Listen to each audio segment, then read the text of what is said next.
Hello there, in here, out there, all around the world, and all the ships at sea. I'm Doug, and we're back with another Inkquiring Minds live stream for December 2024. Who knew the year would fly so fast?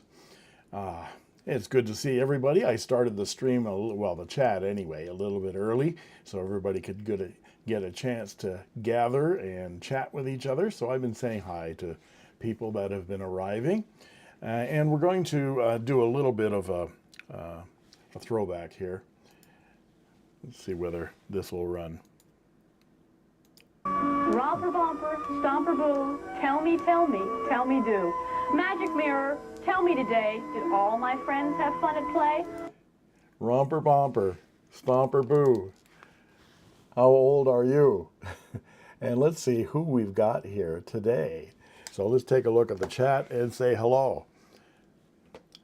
Well, thank you right away. Hey, Laverne, it's good to see you. And thank you for the super chat. Wonderful. I think that's my first super chat.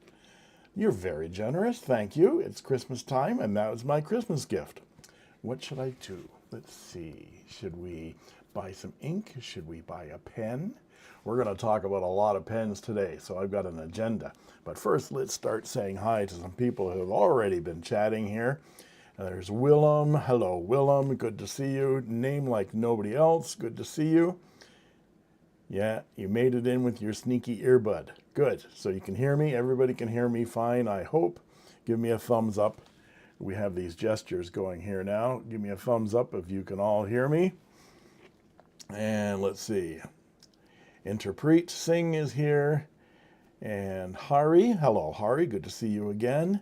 Martin. Good to see you. Hello. So now I'm here and I'm going to test whether my English is still good enough to understand everything. Well, that's better than any other language that I can speak because I have no languages other than English. And FlashCon is here. Hello. There's William Catalano. Good to see you. And I said Willem. And there's Russell. Welcome back. Christy. And who was here first? Scroll back here. It was Michera was here first, and then Christy was second. And I said there was no fruit cup for those who are tardy. Those of you film people. I have this lovely pin. Maybe I'll show it on camera here. You can see that. I speak fluently in movie quotes. Yes, so if you can try and keep up with movie quotes, those who are tardy do not get fruit cup. Virtual points for anybody who remembers the film that quote came from.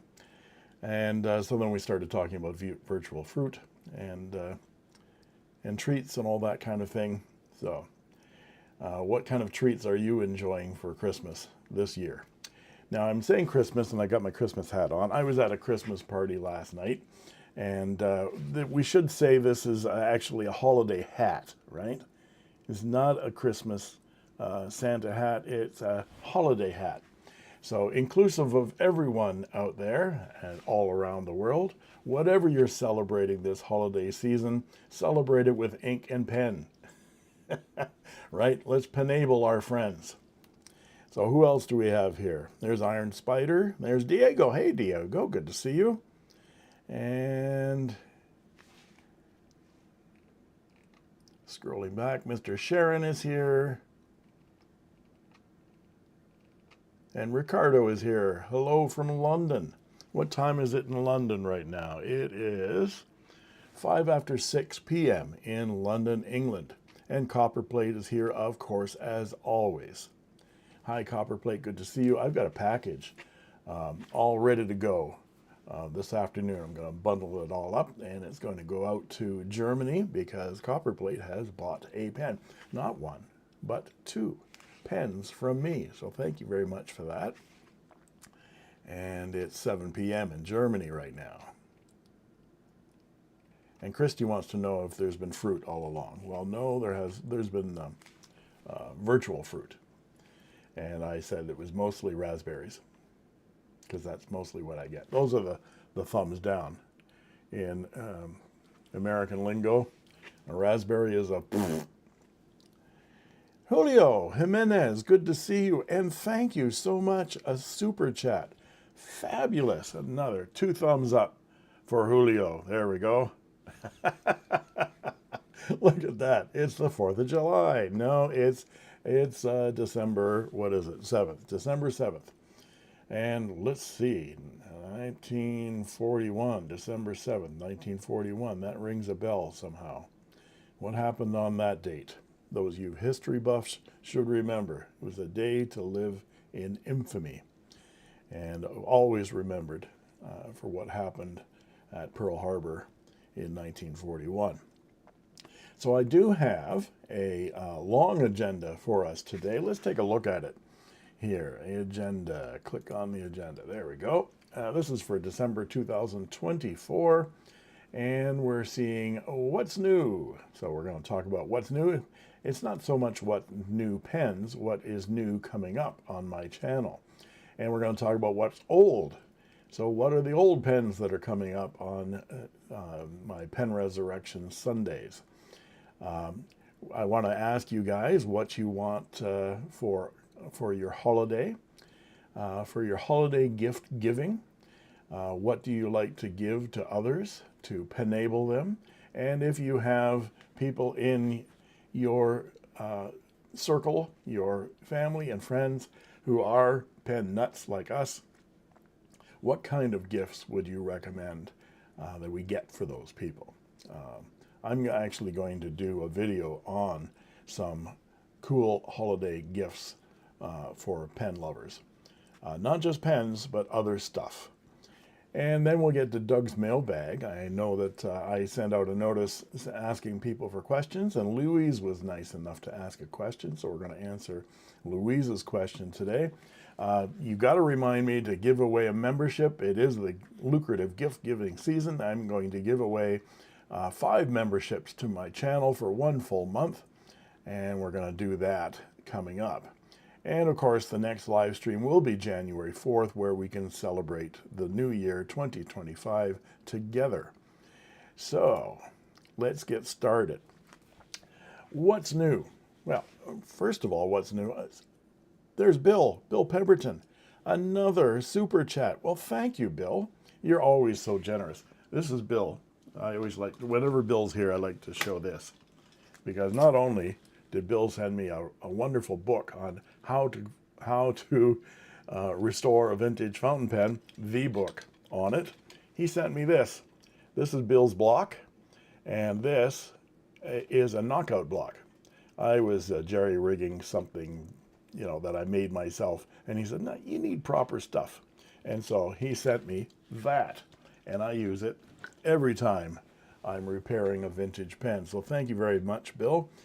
Your generosity and support of my channel is much, much appreciated. And there's Christy. Happy Christmas from our house to yours. Another super chat. Thank you very much. You guys are so generous today. It's the gift-giving season, I guess. So let's get right to what's new on my channel. Well, those of you who follow Joost Applebaum will know that I've been a co-host for the last 4 episodes of the Applebaum Bites podcast.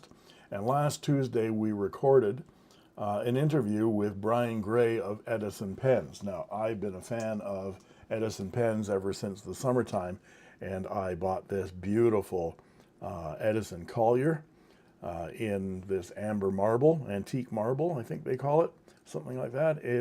We Pen BBS lovers call it amber as a cat, and it's a beautiful, beautiful pen.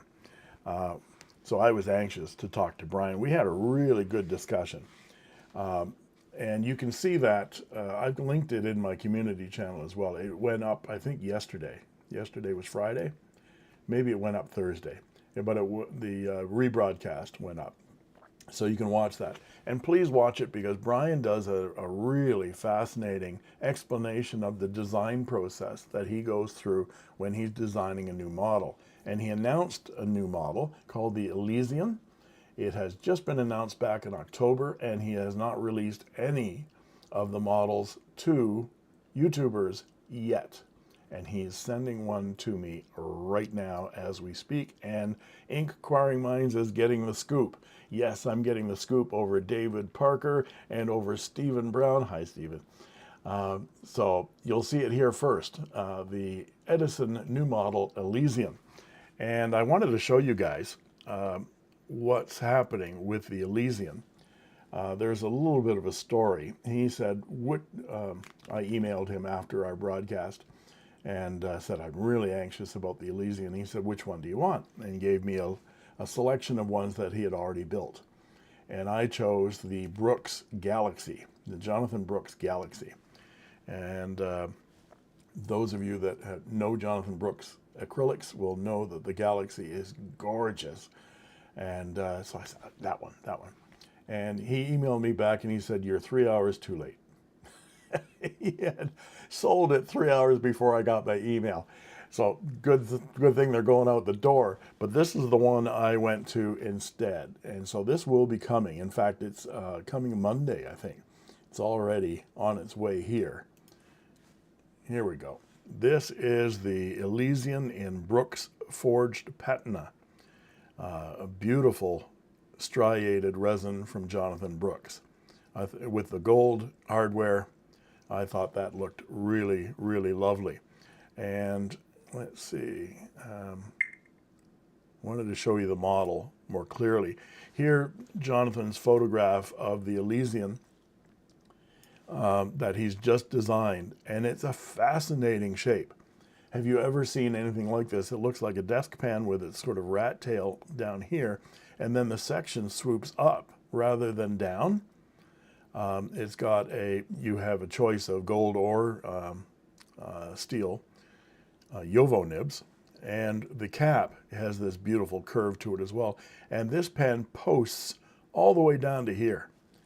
And so him describing his process for designing this pen was really, really fascinating. So I encourage you to go watch that podcast that we did on Applebaum's channel, and look forward to the Elysian coming real soon. So in the next couple of weeks, I'll have that review. At the same time, I had a discussion with him about designing a pen for me, because Edison Pens has sort of two levels. They have their production line and they have their signature line. And their production line is things that are in stock at various retailers like Goldspot and Applebaum and so forth, that you can buy. Sort of their off-the-shelf kind of thing. But the signature line is where you go in and choose a model, choose an acrylic, choose a nib, choose a hardware finish, and basically custom make the pen. You can also choose your type of filler, whether you want the cartridge converter or you want their new draw filler. So I said to Brian, I said, well, I'll review the Elysian, but I want to design and have you build my own custom-made Edison. And I think I've decided to get a Jameson. This is an existing model from Brian at Edison. It's a large pen, so this doesn't line up with any other pen, so it's hard to see in scale. But this is a number 8 nib right here. And the pen is just gorgeous. The Jameson is a cartridge converter normally, but I'm going to ask for it to come in a draw filler, which is his modern version of the Parker Vacuumatic. And I want to compare that to the Parker Vacuumatic as well. But number 8 nib, large pen. It can be eyedroppered as well if you buy it in the cartridge converter type, but I'm getting the draw filler. And this is Brooks primary manipulation version 3.5. I've just seen David Parker over at Fig Boot talk about this new resin, and he showed it quite closely, and I just love it. So I can't decide on whether I want this one, the Brooks primary manipulation, or the Brooks Galaxy. Now this is what I wanted the Elysian to come in. This is the Brooks Galaxy. And it's sort of like the manipulation 3.5, but shot through with sparkles and glitz and bling. And so I'm on the fence about what I want. there. But I'm going to get him to design a pen for me, and we'll do that review probably in the new year. So that's what's coming up in new pens. But I did want to also let you know that there is something coming up this coming Sunday. That's tomorrow morning. Yost is doing another podcast, another Applebaum Bites, but he's ditching me as a co-host for Stephen Brown. And I thought, okay, well, you want to have Stephen instead of me, that's fine with me. He's a friend. He lives an hour north of me.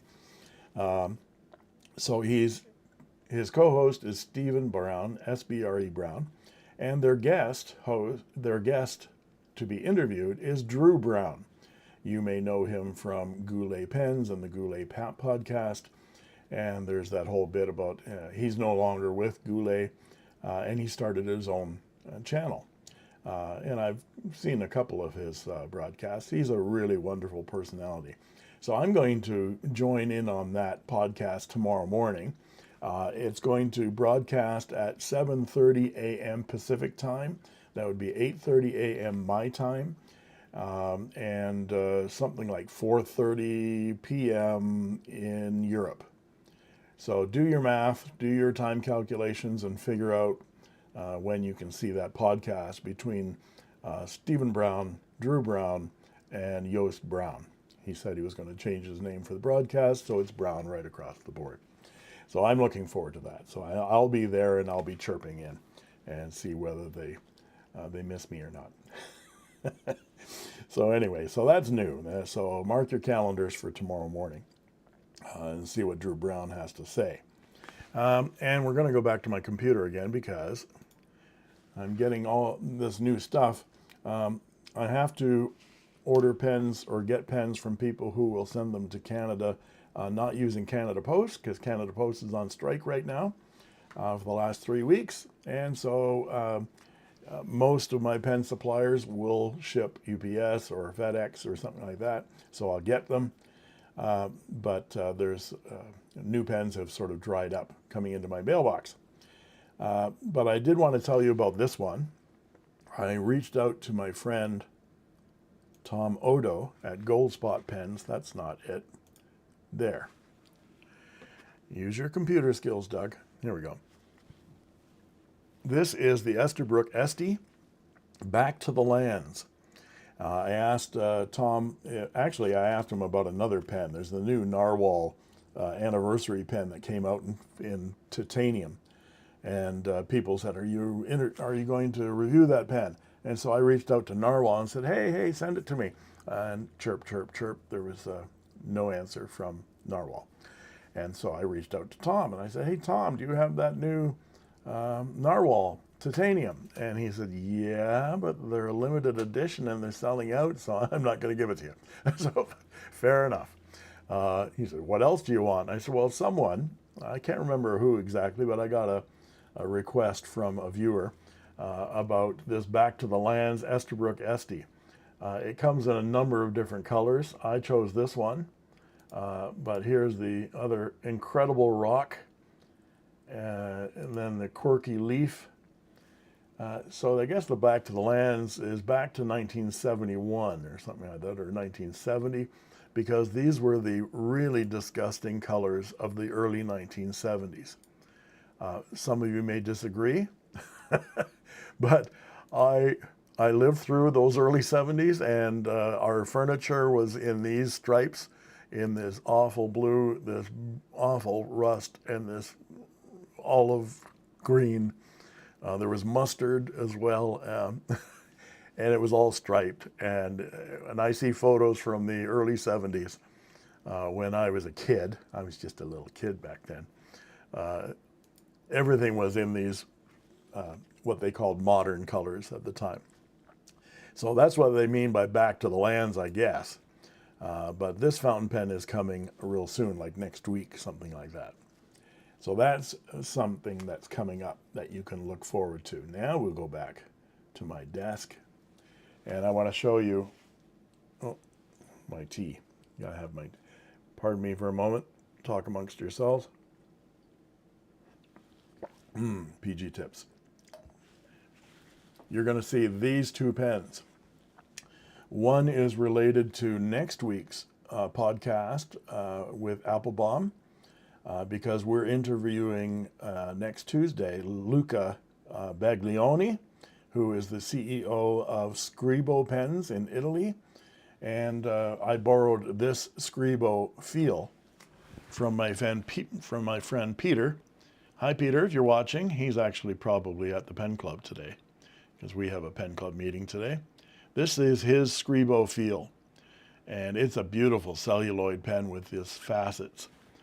This one's in silver trim, well, chrome trim, with a 18 karat gold,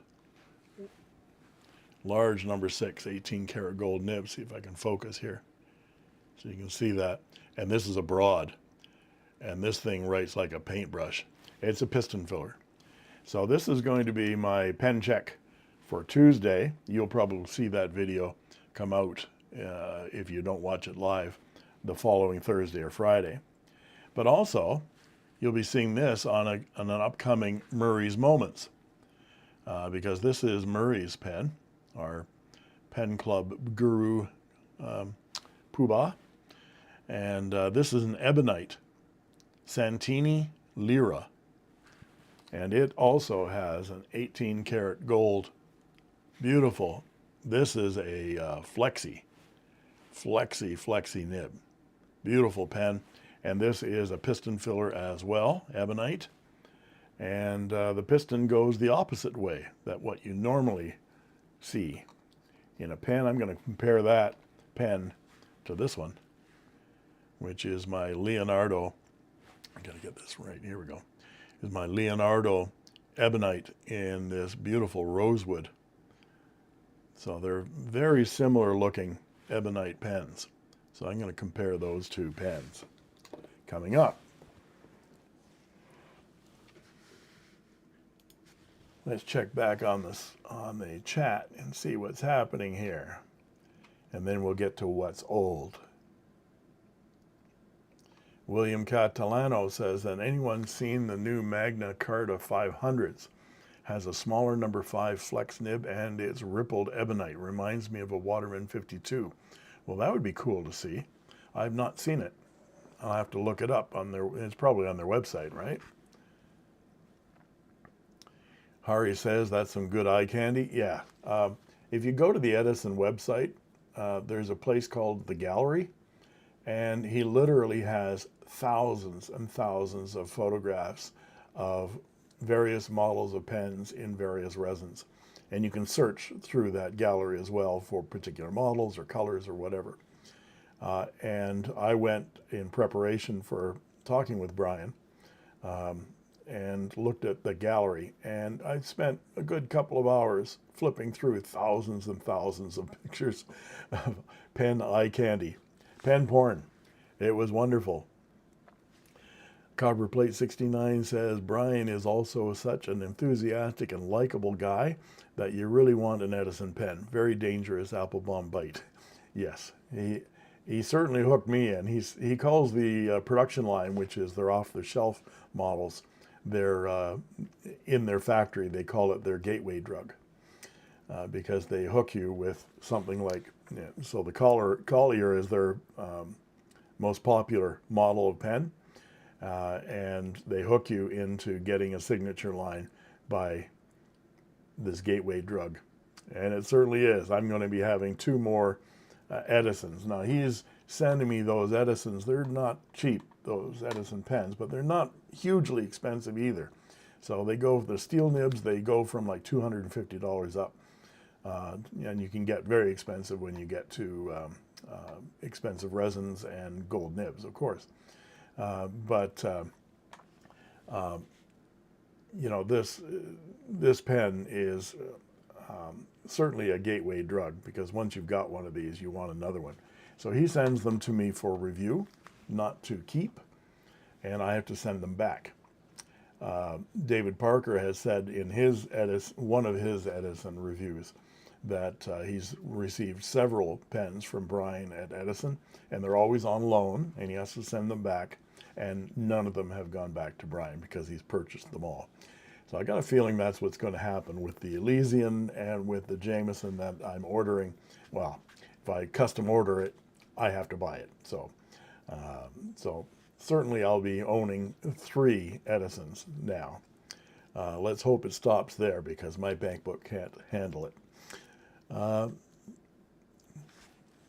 What else?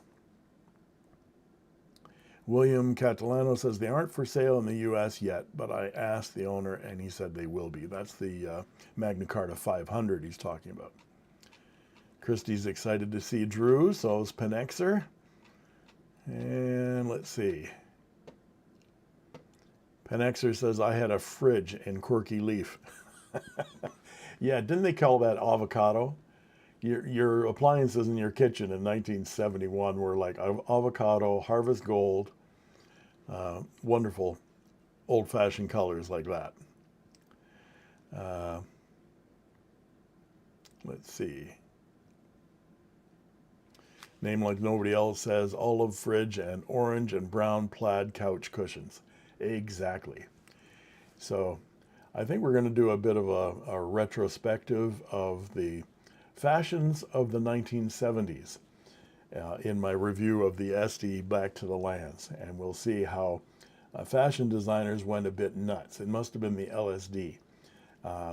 But certainly I thought LSD would make you see bright colors, not these dingy shades of colors they had back in the 70s. At the time, I didn't like the colors. So let's see. Interpret Sings, hello there, says Catalano. My Diamond 580 Iris cracked where the section meets the feed. Yeah, I got it replaced. That never happens, does it? I've never heard of that happening with a TWSBI. No. No, that might be the first 580 that's actually cracked. It's nice that that TWSBI replaces things very quickly. That's one good thing about TWSBI, is that notice they say when your TWSBI cracks, they will replace it for you. Unfortunately, it's the type of plastic that they use in their pens. I think it's I'm going to get the name wrong. Polyacrylate? Polystyrene, that's it. I think it's a polystyrene. You know the CD cases that break so easy? I think that's the same material that you use in the TWSBIs. That's why they crack so often. That's just my opinion. You heard it here. I have no basis in fact, so don't sue me, TWSBI. Willem says, do you like the Narwhal seasonal pen with Christmas tree clip? I've not seen it. I'll have to go look.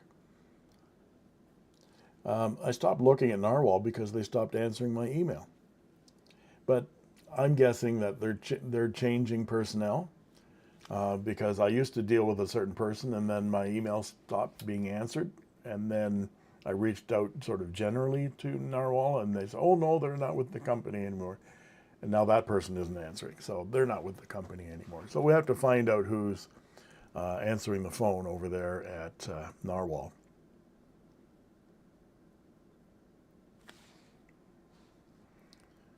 William Catalano says, I've had my original Plus for 2 years now and no problems. Same as the day I got it. Very well made pen. That's one thing about the Narwhals, is they're extremely well made. I don't think I've had minor issues with a clip being kind of askew on one of my, I think it was on a Nautilus. But I've been impressed. My original Plus is a fantastic pen. I just love it. Yeah, very good price to get into a vac filler with the original Plus, which is the vac filler. Julio says, anyone here going to the Philly Pen Show in January? Not me. I won't be going to the States anytime soon. I was going to go to Florida. My wife and I had planned a trip and booked the flights and everything, and then it got hit by 2 hurricanes, exactly where we were landing. Punta Gorda, in that area. No, I can't remember the name of the town. But anyway, it's where the hurricane hit, and so we're not going.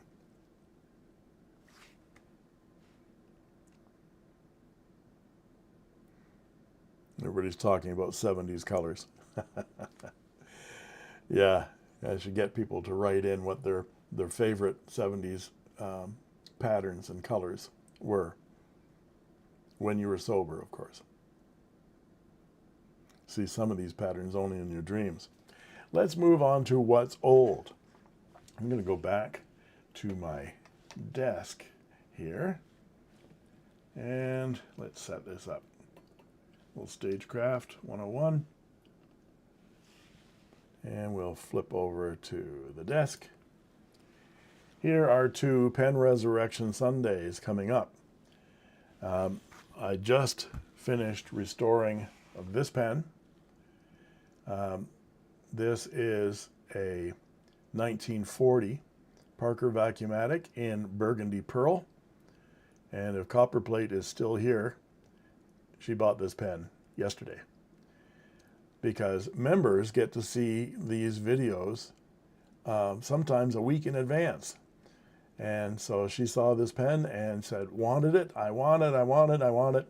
And it's going in the post, in the courier, not the post, on Monday and going to Germany. This is a gorgeous, gorgeous pen. And I was kind of upset about losing it, about selling it because it's so beautiful. But it is a debutante. So Parker made the Vacuumatic in a debutante size, which is like 4 3/4 inches long capped. And this one is a deb as well, and the gold and pearl one. But here you can see the difference. Here's a regular size Vacuumatic, and there's the deb. Well, when they're posted, they look similar. Look at them when they're unposted. So slightly slimmer and a lot shorter. So for me, I have to post this pen to write with it because it's a little bit too small for my hand. But for those of you with smaller hands, that is a beautiful pen. And these 2, in fact, these 3, all came from the same estate sale on eBay. And if you've been following my channel, you know that I bid on all 3 of these pens and won them all. And they all ended within 5 minutes of each other. And that was a real coup for me. I don't think I've ever had that kind of success on eBay.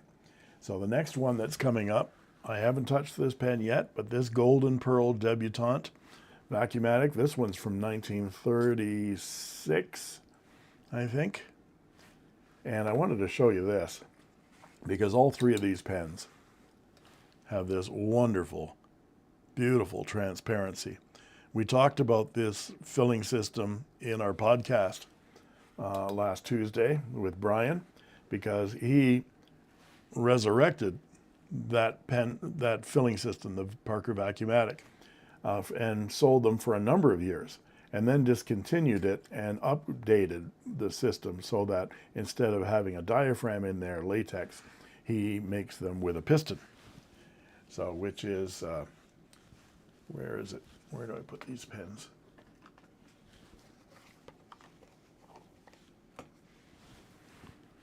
This is a Wing Sung 601, and it is a pump filler. Well, it's what would Brian call this now, a draw filler.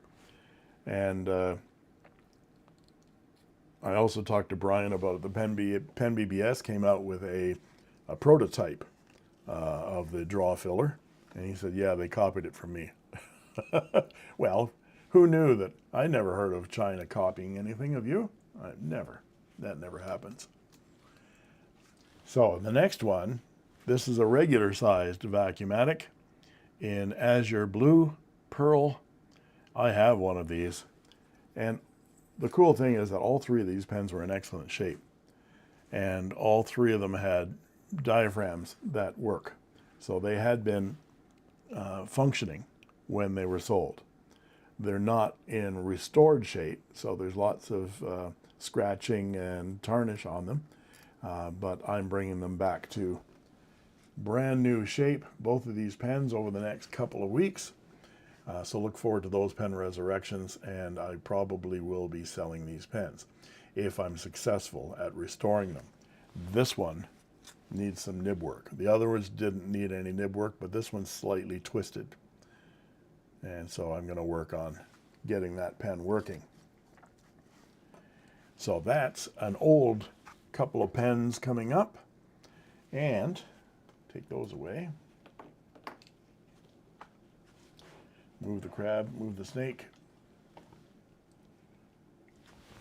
Here is a Parker 51 aerometric and pencil set from about 1950.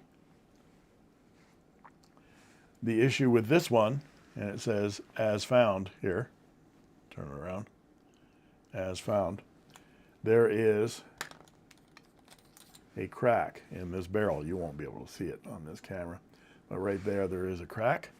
So I'm going to do my best at some plastic welding, and we're going to convert this into a converter pen. I'm going to take that aerometric out of there, and we're going to put one of my brass converters in, so that we'll take Parker cartridges and converters. And so this will be an upgraded pen. This is a beautiful set with a luster alloy cap and a deep blue. I can't remember the name of the blue that they use for that. And the pencil is in really good shape as well and works. So with the original Parker 51 case from about 1950. Then I have two more aerometrics in another Parker 51 original case. This one is an aerometric from I'm not even going to guess what that is. It's mid-50s. And it's in this forest green kind of a color. It's an aerometric. Yeah, I'm working on this pen, so it's already not coming apart for me. There we go. Yeah, the hood's coming off. That's why. So don't fool with it live on camera, Doug. All right, so that needs work. This one as well needs work. I bought this one with a beautiful gold-filled cap, and the ad on eBay said that the barrel doesn't fit. And I thought, well, I'm replacing that aerometric filler anyway with a converter, so I don't care whether those threads don't work. But the barrel just doesn't go on because it's the wrong barrel for the pen. So buyer beware. This is not a regular Parker 51 aerometric. This is a debutante, not a debutante, they call them demis at this time. So this is a regular barrel, and that's a demi pen. So of course it doesn't fit. So I'm on the search for a demi barrel for that, or I may cannibalize this, take that 14 karat nib out of there and put it in this one, which has a steel nib in it. So lots of work for Dougie over the holidays, restoring these pens. Beautiful antique case. So that's coming up. Let's see, I've got some, the Waterman Phileas, where are you? Okay. I don't know whether he's here or not, but I have a viewer friend, pen friend, named Alan Snowpeck, who saw my review years ago of my Waterman Phileas. And it had a cracked section, and so I stopped using it. I keep looking at eBay to see whether I would find another section, and I can never find one. And he says, I have a Phileas with a nib that doesn't work so well. Would you like it? Absolutely. So he sent me the nib and section. Now this is the old one, because this one's the one that was cracked. But here's my Waterman Phileas. This was donated to me anonymously about 3 years ago, maybe 4 years ago. And these are beautiful pens. And so with Alan's section, I pulled the nib that wasn't working so well for him and put it into this section, which doesn't have a crack in it. And this is a fabulous pen. So I'm going to do a re-review of this pen with Alan's new section in it, because I've been writing with this lately and it is wonderful. They discontinued these in the, 2001, something like that. Why they did that, I don't know. Some people think it's an ugly pen, but I think it has a really cool look to it. It has this domed kind of finial, and it reminds me of an Eversharp Skyline. Certainly not in the tail, but certainly in the cap. That clip going over the top like that looks like a Skyline. And it looks like it has a cigar band on the bottom finial. So look forward to that review. That's a new old pen. And thank you, Alan, for your generosity to my channel and getting my Filius working again, because that is not reparable. Oh, yeah. Let's bring out the crab. You guys remember this? I wrote to Narwhal and asked them for an eclipse, and I didn't hear from them. And so I wrote to Tom Odo and asked him for an eclipse, and he sent me one, and then Narwhal sent me one too. So I ended up with two of them. I gave one away to a viewer, and I kept this one. And, you know, I've written with it now and then. It's not my favorite pen. It certainly didn't make my worst of 2024 list, because I think the innovation is interesting. I think they're doing good work at Narwhal. But it might actually end up on my worst of 2024 experiences, because just the other day I was going to a pen club meeting and I wanted to check the ink levels, and I pulled the end off. This is the way you're supposed to do it, and look what happened. And now I have to get pliers, and it still won't come out. Pliers with me? No, I can't open this pen now. So it just fell apart, and I can't fix that. I can't figure out a way to fix it other than epoxying that back on again. So this pen is useless to me now. So that really distressed me. Even though I was given this pen, I didn't pay for it. Narwhal gave me this one. But buyer beware. This can happen. And again, it's a new model, so they said they were actually working on making improvements to this model. So good on you, Narwhal, for doing that. Let me know whether you think I should be putting this on my worst of experiences of 2024. I know that manufacturers don't like being on worst of lists, and I don't begrudge Narwhal. They're doing good work. But I did want to bring that to your attention, that pen isn't working anymore. So let's catch up on what's happening with our chat here in the stream.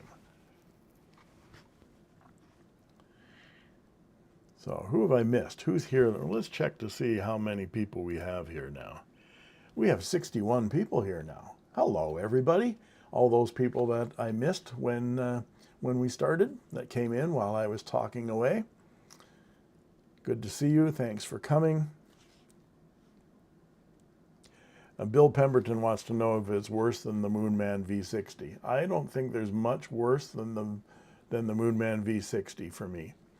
I know other people have had some okay experiences with their Moonman V60, and I've gotten a lot of mail from people saying I'm wrong, that no, the V60 is a nice pen. My answer to that is it's my experience. Now, that might be a one-off. You never know. You get a pen, you review it, it's the only one I've got. I'm not sampling a bunch of them. So I can only report on my experience. And when I do my worst of the year video, I look through all of my videos from the previous year and see which one of those pen experiences were the worst for me. And so it's not the worst pens of the year. I don't see enough pens to know which ones were the worst. And I don't like to buy really bad pens just to put them on the list. Even though videos about pens that suck get more views than pens that are great. Twice as many, as a matter of fact. People love to hear people like me diss something to to harangue a company about their design or something like that. I don't really like to do that. But the V60, my experience with it was frustrating because I know a lot of people say, well, don't take it apart. Well, I wouldn't have bought this pen if I didn't have a YouTube channel. Let's put it that way. So I know that you guys were interested in it. People say, have you seen the new V60? It's a copy of the OMAS 360. Please review it, all that. So I reached out and got the pen at a discount, which was great. I think I paid like 25 bucks for it or something. But it wasn't worth 25 bucks.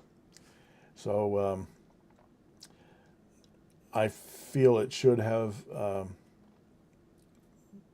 at least the nib should have come out so I can get at the piston chamber to clean the pen.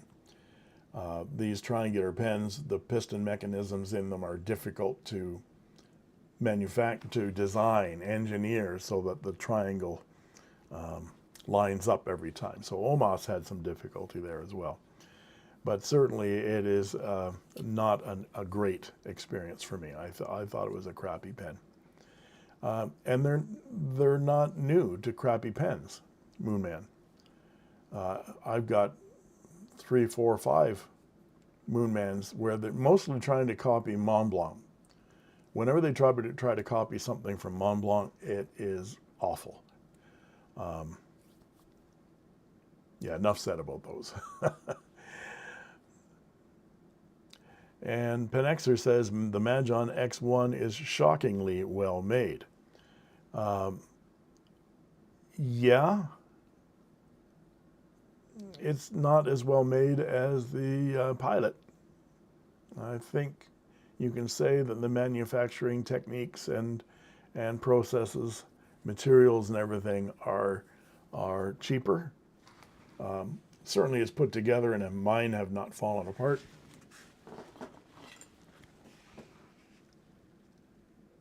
This is my Majon, what is it? Remind me, this is the 3, isn't it?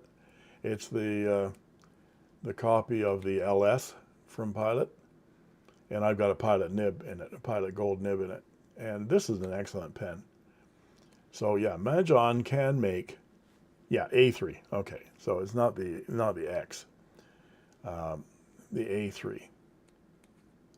So Moonman can make some quality pens. My other favorite Moonman is this Moonman M800.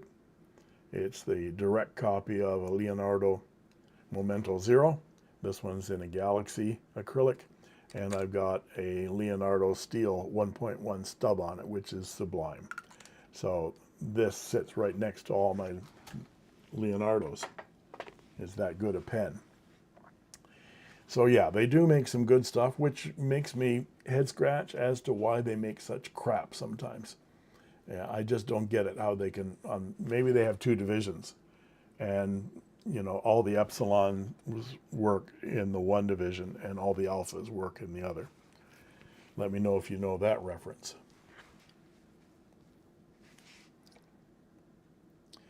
And Instant Chandra with all kinds of waves. Hey, sorry, not instant, my eyes are blurry.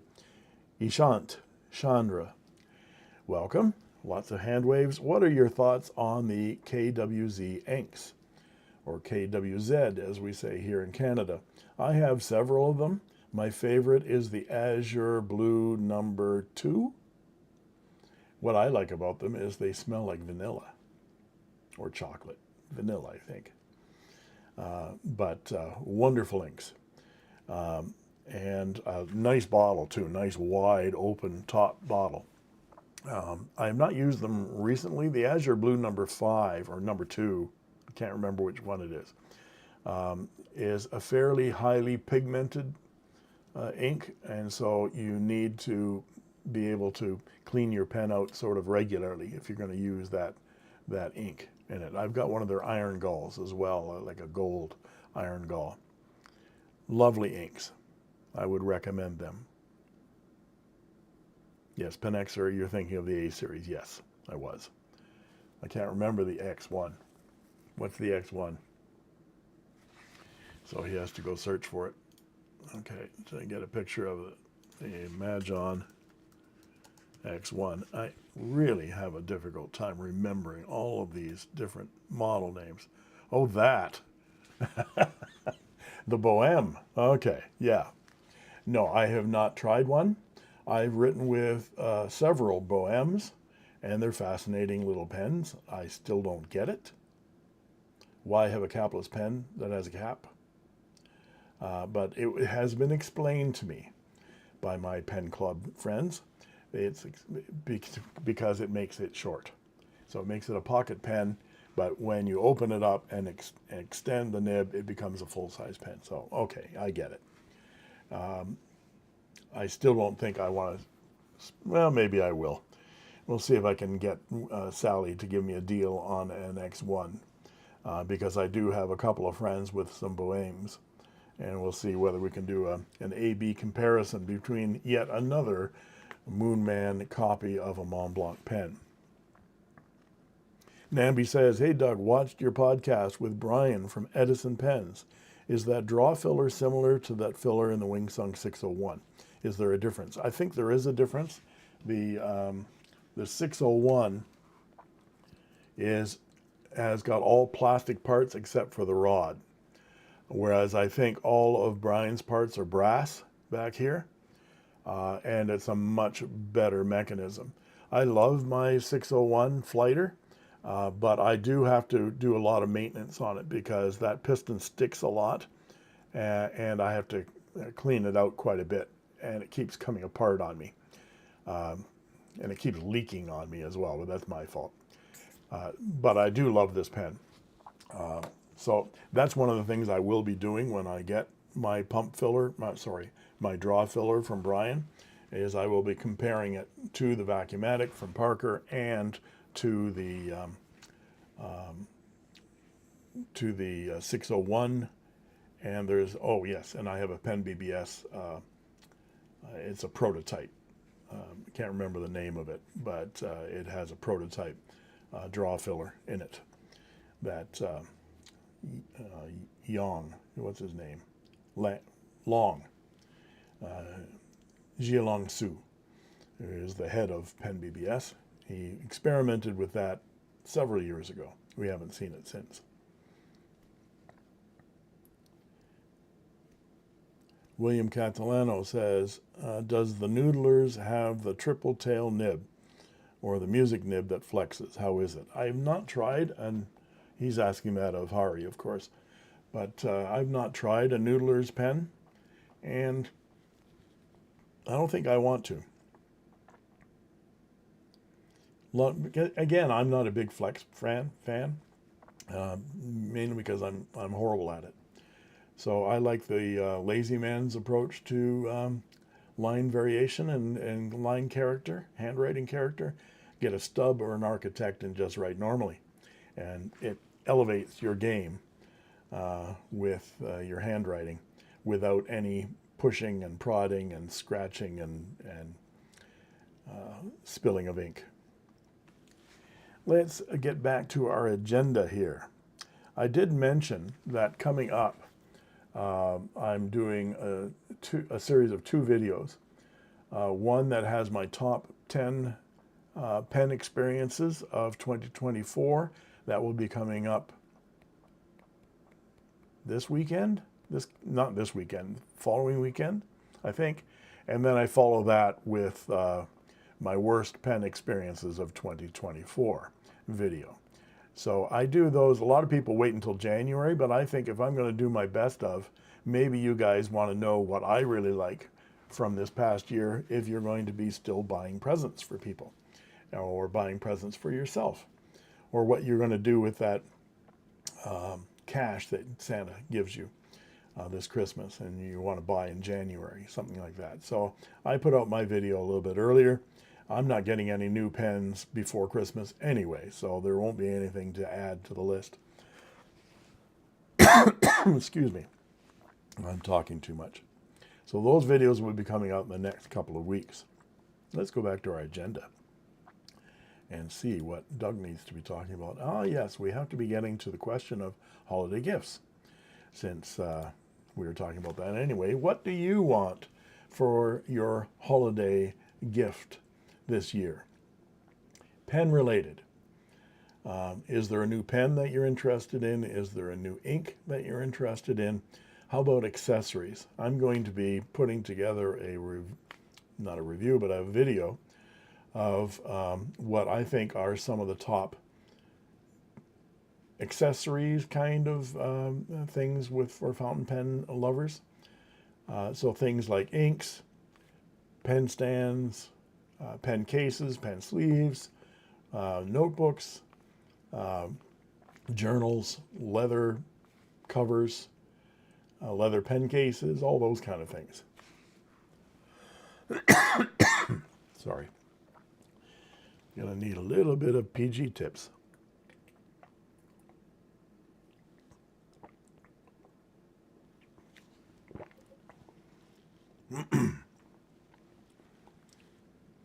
Fountain Pen Jedi says, hi there, is the Asvine J16 Titanium the only Jowo Asvine pen? It's the only one that I've seen that has the Jowo option. It doesn't, I think that's done by the retailer. So I don't think Asvine's putting Jowo nibs on things at Asvine's factory, wherever they are. I think that's the retailer. So I've seen others offer that pen with a Bach nib or a Schmidt or something like that.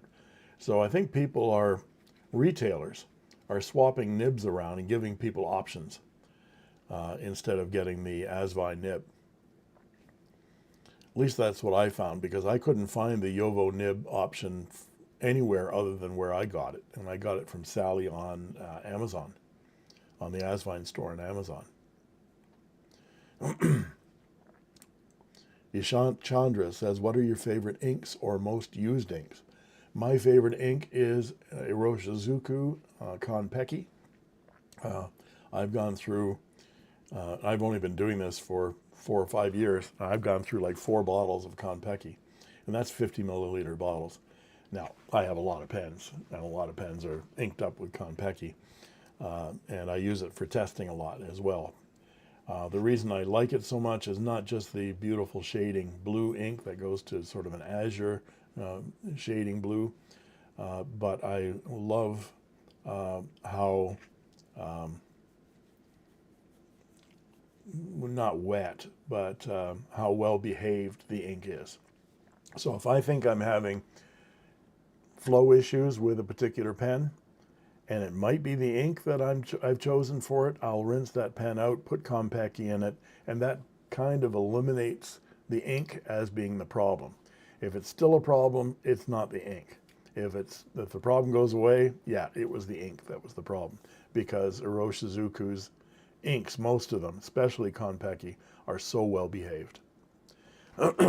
Christy W says, all I want for Christmas is a Galen Leather A5 folio. Yeah, they're nice, aren't they? Galen Leathers, they're out of Turkey, I think. And I've seen others have them. I haven't got one. But they look very, very nice. William Catalano says, I want the new Raven M Black Alchemy ink from Endless. It's blue-black that sheens copper. Ooh, that sounds nice. Raven Black Alchemy ink from Endless.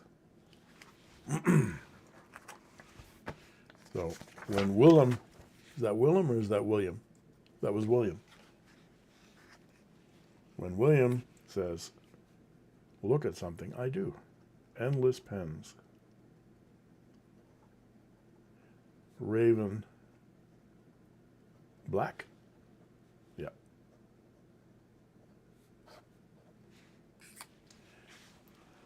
I do love black inks. My favorite black ink is J. Urbain. Oh God, what's the name? Shogun. It's a dark charcoal black with a gold sheen. Not a sheen, a shimmer. Gold shimmer. Beautiful ink. Angie Stone says, forgot to ask you last time, does your friend like the Leonardo Momento Zero Grande 2.0 with an architect nib in sand you gifted to him 1 year ago? It wasn't a Grande, it's a Momento Zero, and I've got it because I had to do some repairs on it. And I got a new nib for it as well. And it wasn't an architect, was it? Yes, it was an architect nib we got for him for his birthday. He had an issue with his pen. He uses cartridges, and so he was pushing the cartridge into the pen, and he has arthritis in his fingers, so he has some difficult times getting that to work, and cartridges are the only things he can use. And it kind of pushed the section out for some reason, and then he put the cap on it, and it twisted the tines. And so I repaired that architect, but it was never really the same. So we had bought two nibs for him, the architect and this broad nib, to see whether he would, which one he would like. So I put the broad on it, and since then he's needed some more repairs to this pen, and I purchased a 1.1 stub for him and replaced it for him, because while I had his pen, he has my 1.1 stub Leonardo Momento Zero, and he's loving it. He's like, oh my God, you got to get me one of those. So I put a 1.1 stub on his beautiful, these are only available through Leonardo directly. They're still available. He usually has these in stock, but there's the beautiful acrylic called Sand. It's a stacked celluloid, not stacked celluloid, it's a stacked acrylic resin, which is very similar, but different color, to my blue Hawaii. But it's that same horizontal, striped, stacked acrylic. Thanks for asking. Yorkie Mama says, all I want is the new Pilot Custom Urushi in Prussian blue. Wow. Wow. That's going to be your Christmas presents for the next 10 years. They're not cheap, but they're beautiful, aren't they? Those Urushi lacquers from Pilot. Photos don't do them justice. Video does not do them justice. You have to hold those or custom Urushis in your hand to know what you've got. So if you ever get a chance to feel one, go out and cop a feel.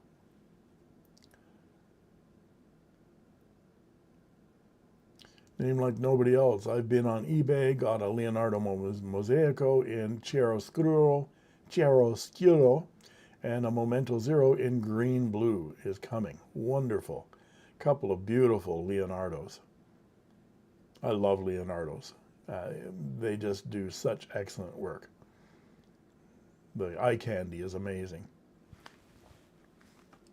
Angie Stone says, a cool way to store all my ink would be great. It's always chaos around me.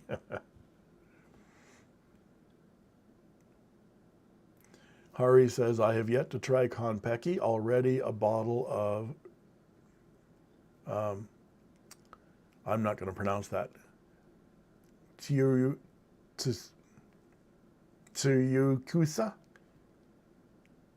I can't pronounce it. Patrick says, don't know what I want for Christmas, as I need to see the top 10 videos, top 10 list video first. Well, thank you for that. Should I give you a preview? Should I give you a preview of what's on the list? I told Brian already this was on the list. This Edison Collier, this one has a stub nib on it, 1.1 stub, and I've eyedroppered it. It takes almost 5 milliliters of ink. I filled it back in June when I got this pen, and I've been writing with it regularly, and I'm down to here. And it's starting to burp on me now too, so I'm going to fill it back up again. That's the thing, if you have an eyedropper and it's less than half full, that air in there is going to get warmed up with your hand, and it's going to start spitting out the top of your nib. So if you have an eyedropper pen and it starts spitting, fill it up. If there's no air in there, there's nothing to compress, and so it won't spit on you. but this will be on my list. So you can go out and get one of those. Willem is having dinner, so he's on listening mode. Okay, thanks, Willem. William says it's raven blue, not black. Okay. Well, that makes a difference, doesn't it? I didn't know ravens were blue. I always thought ravens were black. Learn something new every day. Fountain Pen Jedi says, I want a Parker Vacuumatic oversize in burgundy. Good luck finding one. And you better bid high, because they are rare and they are precious and they are pricey. So expect to spend $300 plus in an eBay auction for one of those. Copperplate says, I'll buy another Hiram leather pen case, 6 slots in red, to put my beautiful new vintage pens in. It has magnetic closure, is easy to transport, and very stable. You once showed me in black. 6 pens in black. This is the case that I put my vintage pens in. My expensive pens that I borrow, I put them in this Italian pens and leather case with a magnetic flap. So that's where shouldn't leave them out. That's where the Santini is going, and that's where the Scribo is going. Just be safe. But I bought this on AliExpress, I think, or Etsy. And this is actual leather. And you can get them on the Asvine store as well, I think. Magnetic closure. And what's really cool about it is it has these rigid inserts. I'll be showing this in my video as well. It has these rigid inserts. So like a pen tray. So you can pull it right out. And there you have a pen tray. And these are all vintage pens that are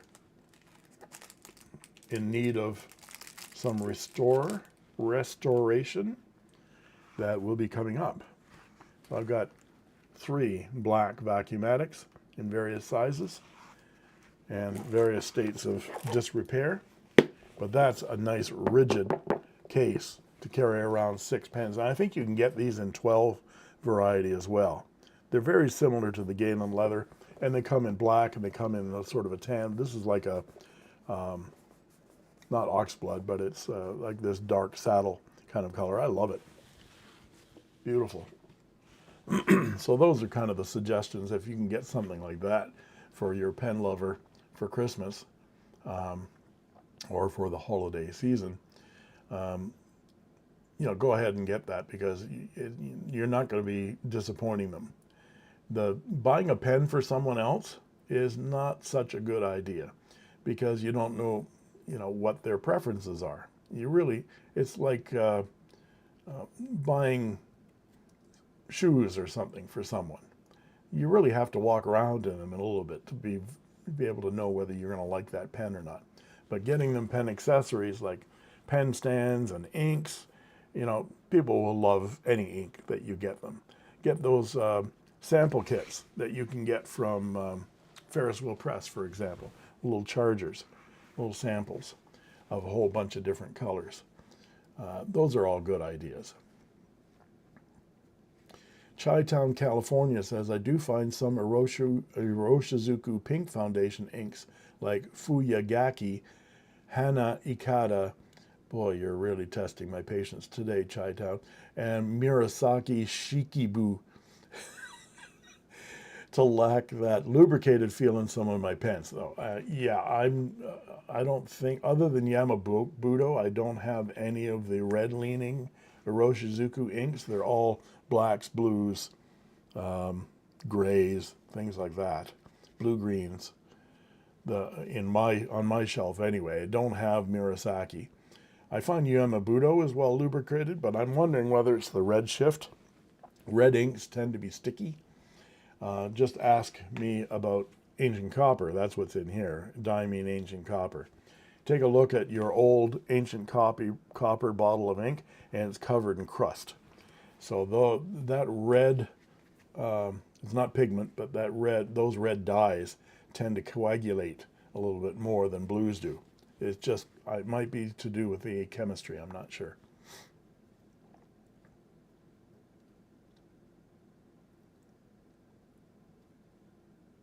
Harry says, still dreaming about the Pilot E95 for Christmas.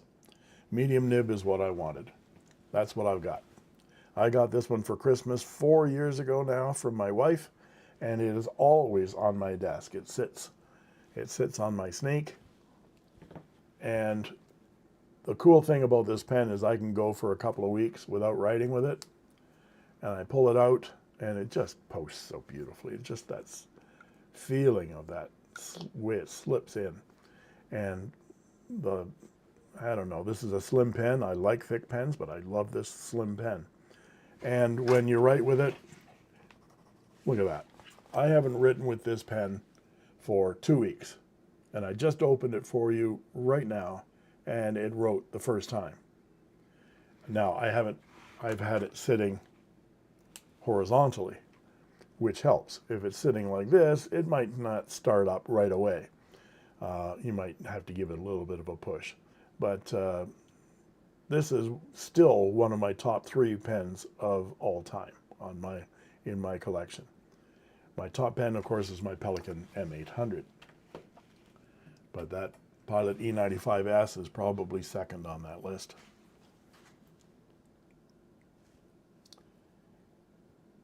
Has anyone used Mont Blanc ink? Yes. Mont Blanc inks are very nice. They're very inexpensive, and they have a wonderful ink bottle. It's one of the best ink bottles. I did a review of ink bottle designs. I did a video on that about a year ago or so. And some of the most stupid designs you've ever seen for ink bottles. Accidents waiting to happen. I'm looking at you, Ferris Wheel Press. And the most wonderful ink bottles, like from Mont Blanc. They have this shoe. Maybe I should get one. Visual aids, Doug. Visual aids. Okay. Where are you, Mont Blanc? Yes. I have a vintage one right here.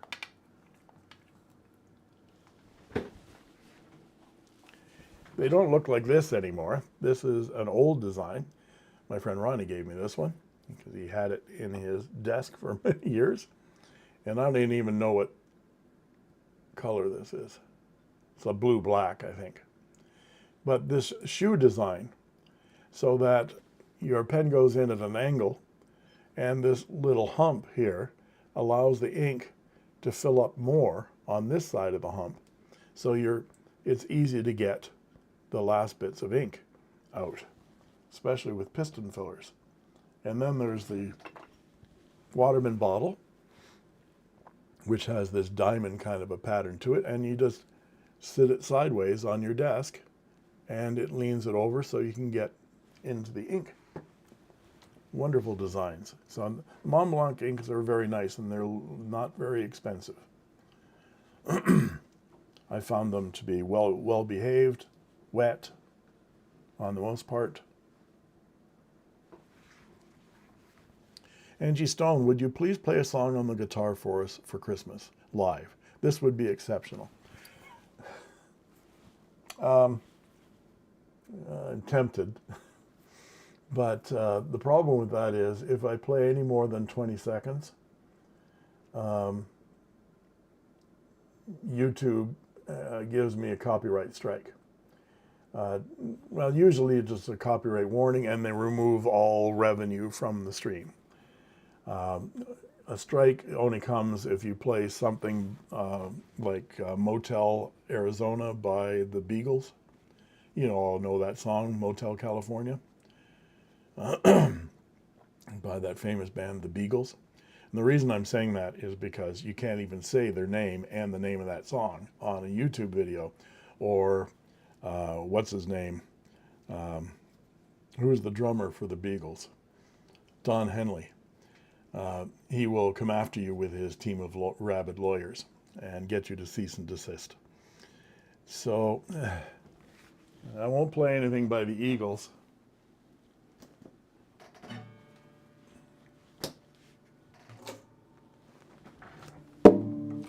but maybe I should play something. Let's see, what should I play? Scales, never heard of them.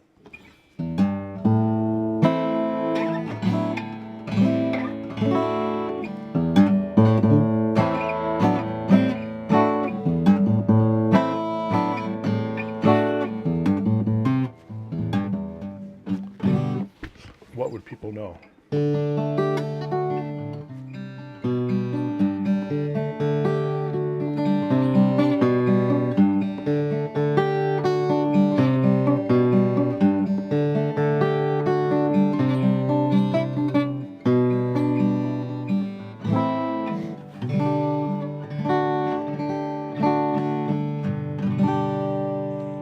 There we go. Hopefully they won't be able to recognize that. And the band Boston won't sue me for playing those couple of bars of really fractured. I haven't practiced in a while, you can tell. There, that's all you get. That was my Martin 0028 VS. Should show it again. This is one of my pride and joys right here. Sorry, I'm banging into my mic, aren't I? So this is a 12 fret slot-headed guitar from Martin with the large style 000 body and Indian rosewood back and sides, solid wood spruce on the top. I think it's Adirondack spruce. And ebonite fretboard, ebony. I'm so used to saying ebonite for pens. And ebony, real ebony wood fretboard, real ebony wood bridge, and ivory, bone ivory, nut, saddle, and bridge pins. This is a beautiful fingerstyle guitar.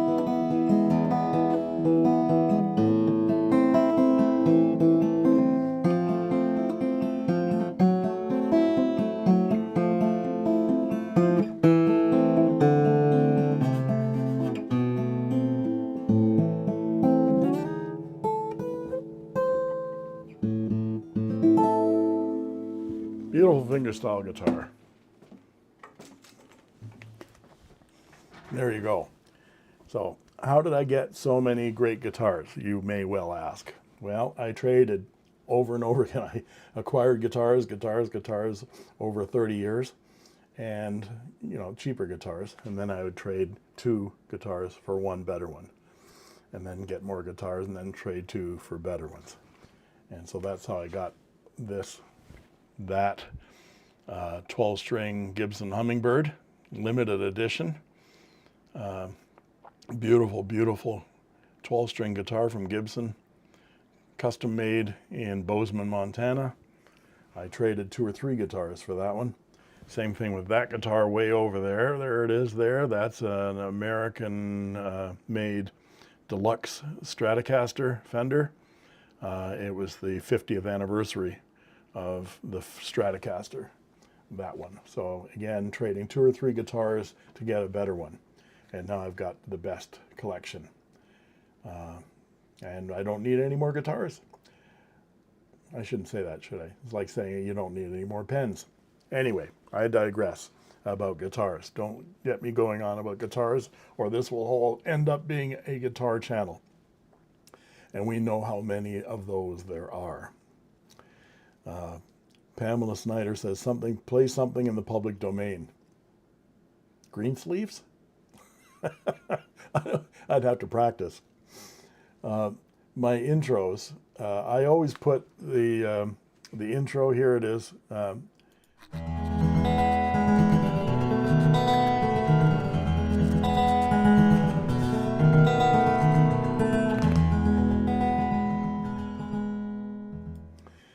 Does anybody know what that tune is? It's only the first couple of bars of a song, and because it's only a couple of bars and less than 20 seconds long, I don't have any issues with it, and either do the Moody Blues. But that is a Moody Blues song from way back when.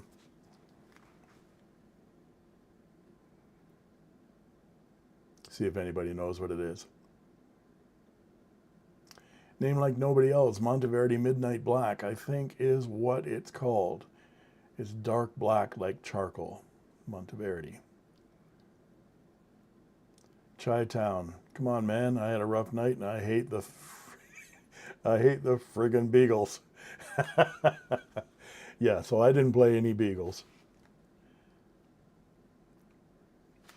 The Song of the Healer, hi there, said, I just took receipt of my Toyooka Craft 100 pen case. It's so beautiful. Wonderful, never heard of it. Harry says, I used to play a little bit of guitar, but lost interest already. I have no idea where the guitar is anymore.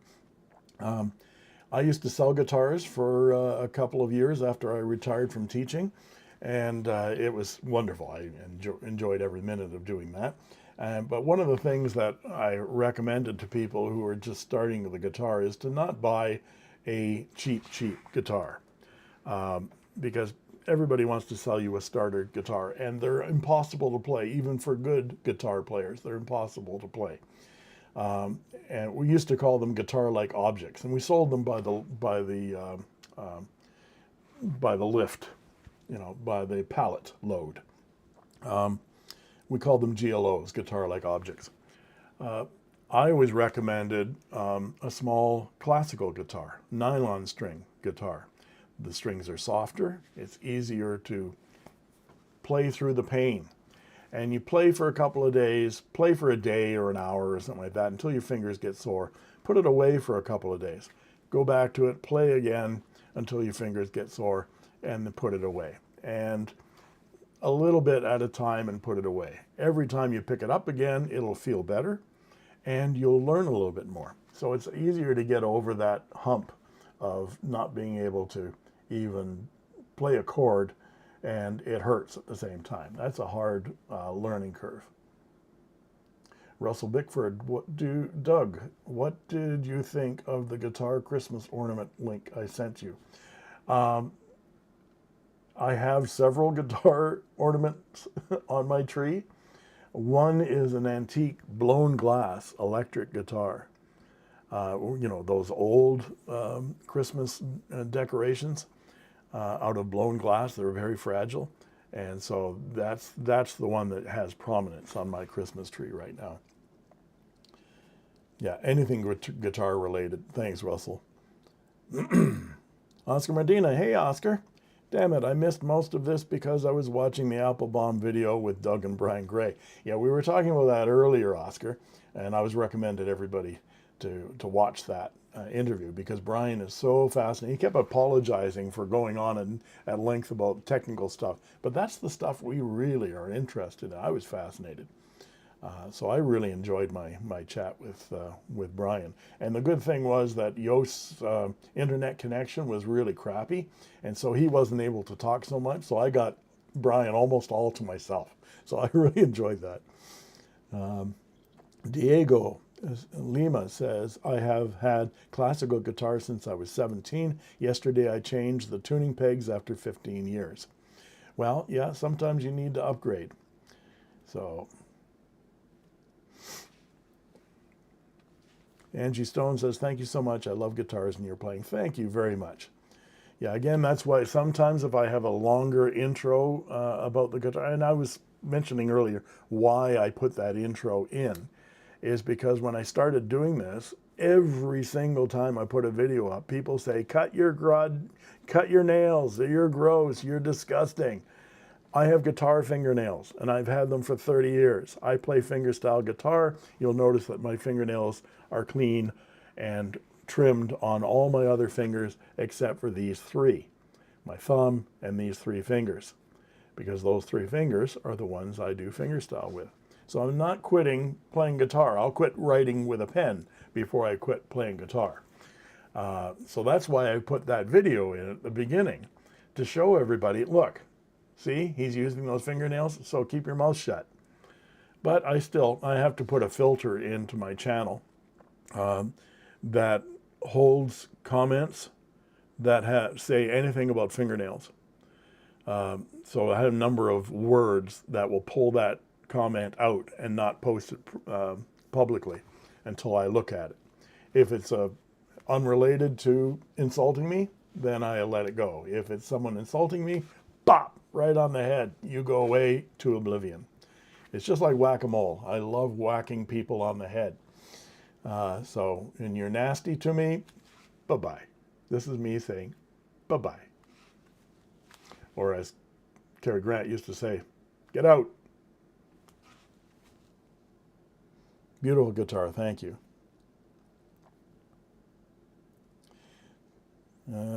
Chi-Town, California, Doug, who do you think makes better acoustic guitars, Yamaha or Takamine? That's, again, it's a personal preference. I would say Yamaha, head and shoulders over Takamine. You'll see a lot of people using Takamines on stage because they're rugged, they're heavy, they're durable, they don't sound very good. They sound okay when you plug them in. Any acoustic sounds as good as the pickup you put into it. So Willie Nelson's guitar, they always say, oh, it's got so many holes in it, but it sounds so great. Well, you could put a pickup on a stick and it would sound the same as Willie Nelson's guitar because it's the pickup you're hearing. You know, his guitar acoustically, it wouldn't sound very good with all those holes in it. And that top is being held together with screws and glue and duct tape, all that kind of stuff. So yeah, Yamaha, entry-level guitar for anyone, get a Yamaha, what are they now? No, model numbers. FG 800. Yeah, I would say the FG 800 line from Yamaha. Excellent, excellent guitars for the money. Willem says, ooh, Yost's connectionlessness was the reason for that. Rolling on the floor. Yeah, he was not in his regular office. He's got two nib specialists working away, Annabelle and another person working away at his desk on all of the nibs that needed work. Or he has that service where you check the box and it says tune my nib before you send it to me. Well, Annabelle does all that work. They had so much from Fountain Pen Day and now the holidays that they've taken over Yost's office. And so he's over in a corner somewhere in the shop, and the Wi-Fi over there is awful. So what you see on that video is what I saw too. It was all blurry and breaking up all the time. So hopefully he'll be back at his desk next week for when we interview Luca from Scribo on Tuesday. Zayed Saleh says, what do you think about the future of Chinese pens and what is your favorite one? I don't know that I have a favorite. Well, maybe I do have a favorite. My favorite Chinese pen is this Wing Sung 601 Flighter. It's just durable and rugged and takes a lot of ink. It's a modernization of the Vacuumatic, which I love, and it's in this Flighter kind of stainless steel. So I really, really like this pen. And whenever I need to go out somewhere and I need a pen that's reliable, and if I drop it, it's not going to break into pieces, it's always this pen. So that probably is my favorite Chinese pen. What was the rest of the question? The future of Chinese pens. Well, I think they have a terrific future. Look at the innovation coming out of China and Taiwan. Excuse me. Starting to talk too much again. I make the differentiation between Taiwan and China, but certainly the East. I would say that the quality of their pens, just in the 4 or 5 years that I've been collecting them,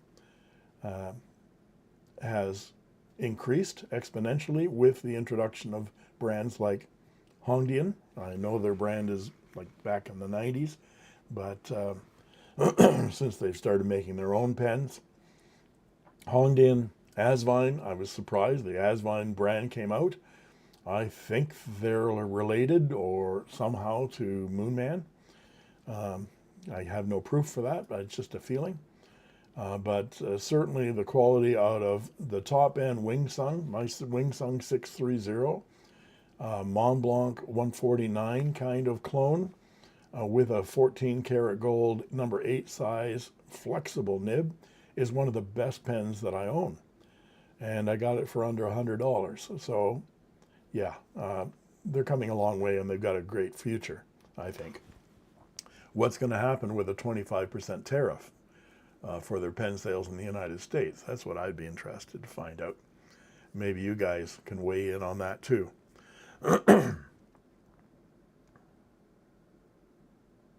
Sam says, how can anyone call them gross if they're spotlessly clean? Well, if you're gross yourself, you say gross things. So, yeah, the internet is a morass, a sewer, a cesspool, and you have to allow the cream to rise to the top. So we here, let's look. We 57 of us here right now are the cream of the crop. You're watching my channel, it means you have taste, and you are able to communicate with me through the chat, which means I haven't bopped you on the head and banished you from my channel because you haven't been mean. So you are the best of the best. So thank you very much. I think we need to move on. I've forgotten all about my agenda. That was the holiday gift guide. I had a question from Louise. Where's the question? Here it is. So Louise, are you still here? She did come in. But Louise sent me an email asking about, asking a question of me, and it was about vintage pens. Are anchoring hanging bars better than standard pressure bars in button fillers? I have heard P-bars are easier to fit, but anchor bars give better fill and don't put pressure on the section. Your thoughts or experiences? Well, I've not heard that the different, I should probably explain for those of you that don't know about this vintage system, but old Parker duofolds and early sack filling pens from Parker anyway had button fillers. You'd take the back cap off. Do I have a button filler here? No, I think I sold them all. You take the cap off the back and press down on the button at the back of the pen with the nib in the ink. And what it would do is there's a rod, or sort of a blade of metal that went from the top of the back of the barrel to the top of the section. And when you pressed on the button, it deflected that bar and pressed into the sack.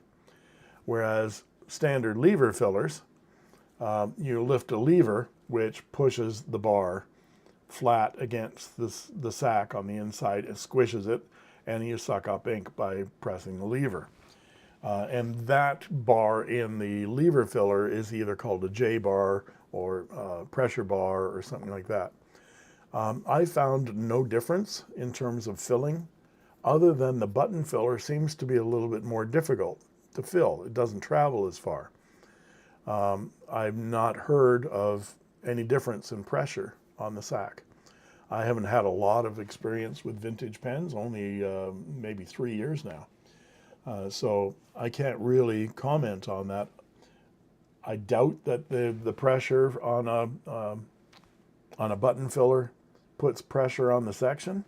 Those sections are in so tight, and it just anchors the bottom of that pressure bar against the section, so it's not going to push it out of the pen.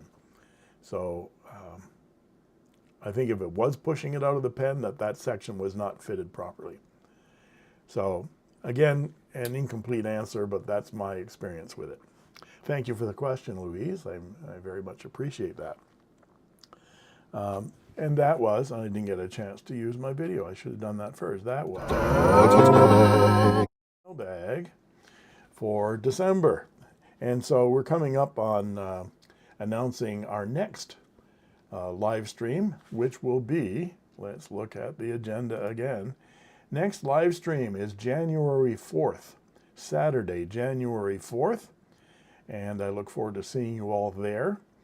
I do start the stream about 8 minutes early so everybody can gather and say hi and stuff like that.